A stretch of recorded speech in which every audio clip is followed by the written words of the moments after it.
Bentornati a EU Factor Next, il nostro appuntamento settimanale con le politiche europee dal nostro nuovo studio e nella settimana che di fatto sancisce il nostro passaggio alla nuova stagione del progetto che vi parla delle politiche europee e dei loro meccanismi, in particolar modo dopo l'evento a cui abbiamo partecipato alla sede dell'Università Cattolica Sacro Cuore di Piacenza, l'evento Bella Copia organizzato dal mondo cooperativo nel quale 5 scuole superiori selezionate tra oltre 22 istituti partecipanti si sono sfidate nella finale di un concorso che mette a confronto le idee cooperative innovative basate sulla sostenibilità ambientale e sulle nuove tecnologie, 2 dei 5 obiettivi delle politiche di coesione europea per il settennato 2021-2027. Andiamo allora a farci spiegare i 5 progetti finalisti dai loro partecipanti, i ragazzi delle scuole.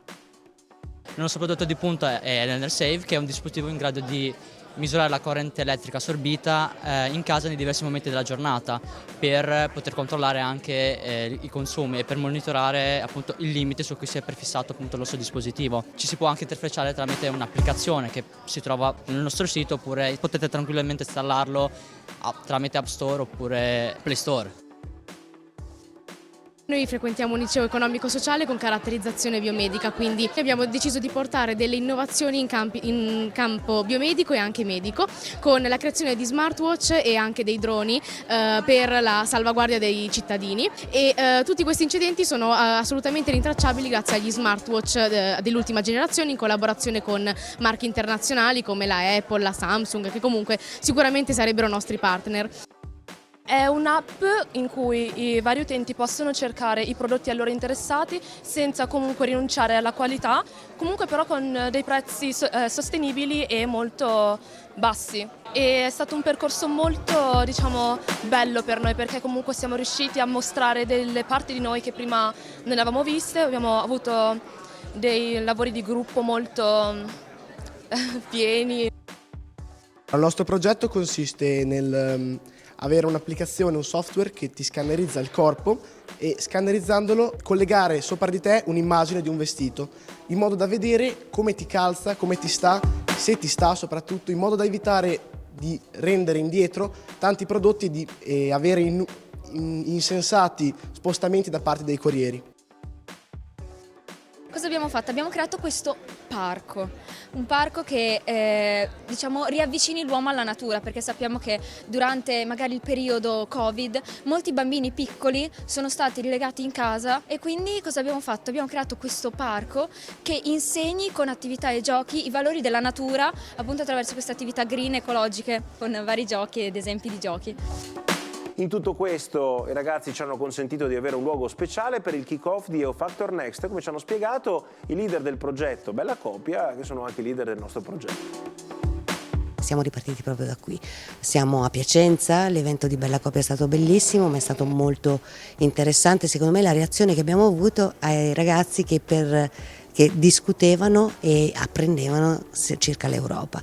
Il target è 17, 18, 19 anni ed è quello che ci siamo prefissati con più intensità e con più strumenti proprio quest'anno nella EU Factor Next. Abbiamo pensato di partire dai social, i social che saranno potenziati appunto con queste figure bellissime a mio parere. Quest'anno abbiamo questa bellissima squadra di giornalisti europei giovani che ci aiuteranno, supporteranno in giro per l'Europa proprio nella parte social, e contiamo molto che loro sappiano coinvolgere meglio i ragazzi che per noi sono molto importanti. Mi è sembrato un bel inizio oggi.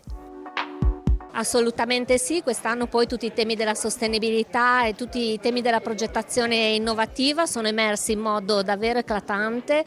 Noi siamo alla 23esima edizione di Bella Copia e in questi anni abbiamo visto davvero moltissime progettualità che potrebbero essere replicate all'interno delle nostre cooperative già strutturate, e quindi riuscire ad avere idee innovative soprattutto dalle generazioni nuove che ancora sono in produzione ed elaborazione di progetti è davvero molto interessante e stimolante.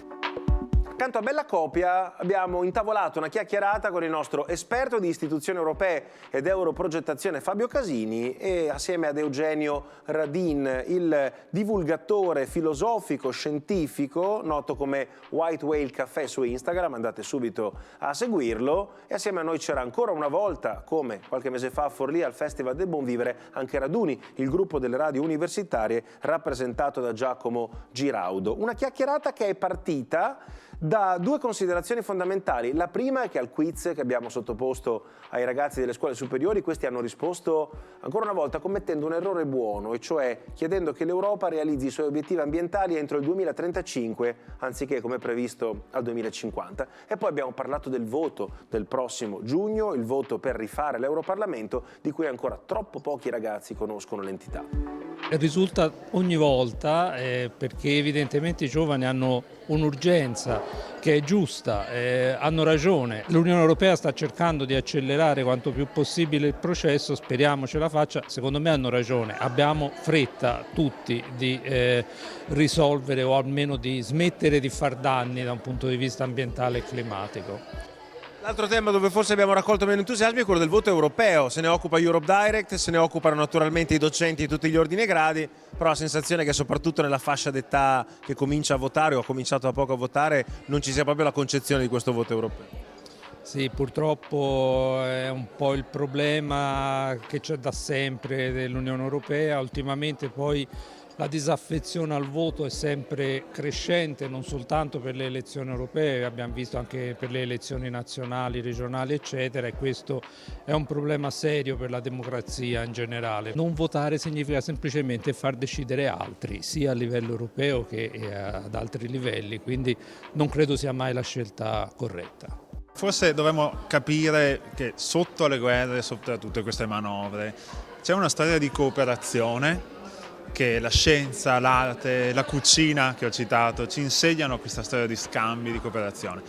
E che forse l'Europa si costruisce più che sui trattati di pace, più che le istituzioni, proprio sulla cultura, sugli scambi che ci sono stati da questo punto di vista. Sicuramente il mondo è molto cambiato in questi 100 anni, quando è scoppiata la prima guerra mondiale la maggior parte dei paesi non vedeva l'ora di entrare in guerra per dimostrare il valore, per combattere i nemici storici del paese. Però queste categorie culturali chiaramente dopo 70 anni di trattati internazionali sono molto ridotte.